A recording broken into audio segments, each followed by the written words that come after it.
This is the story of how the Dodge Hellcat almost never came to exist.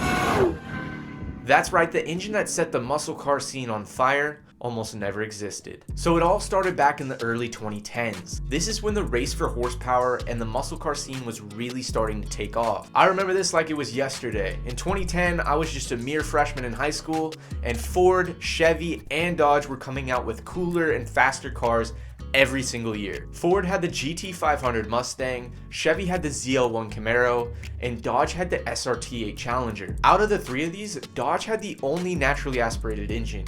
So when the race for horsepower really started to kick off, it left Dodge in the dust. Here's some stats to back this up. From 2010 to 2014, the GT500 Mustang ranged from 540 to 662 horsepower. From 2012 to 2014, the ZL1 Camaro ranged from 540 to 580 horsepower. And from 2010 to 2014, the SRT8 Challenger ranged from 425 to 470 horsepower. I know what you're gonna say. Wait, but Dodge had the Viper. Of course, Dodge had the Viper, Ford had the GT, and Chevy had the Corvette. But I would put these cars in a subcategory above the Challenger, the Mustang, and the Camaro. Anyways, back into the story.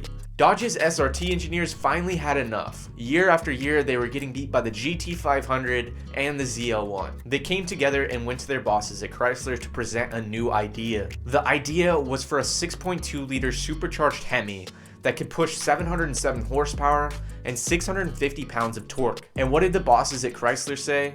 They said no shot. They wanted nothing to do with this engine or the car. They weren't sure how much it was going to cost to produce. They weren't sure what kind of recalls would come in the future. And honestly, they weren't sure who was going to buy this car. I know you're saying that's crazy. You would buy the car. I would buy the car. We all knew people would buy the car. But for Chrysler, they were unsure and they didn't want to spend the money on it. Dodge's SRT team did not give up though. For months and months and months, they argued with Chrysler over this project. Finally, Chrysler caved and they put the first Hellcat into production in 2015. In total, they made 1,334 Hellcats. And the result was an 11.2 second quarter mile street legal monster, going 0 to 60 in 3.9 seconds and a top speed of 199 miles an hour. For 2015, this was absolutely earth-shattering news for the car community and put Dodge into the first place spot for the race for power. For the longest time, the Ford owners and the Chevy owners were making fun of Dodge owners. But after this, there was no going back. And this, my friends, is the story of how the Dodge Hellcat almost never existed. But thank God it does, and Mopar Nation, baby. If you like this kind of content, make sure you subscribe and let me know in the comments what kind of stories and what kind of car content do you want to see.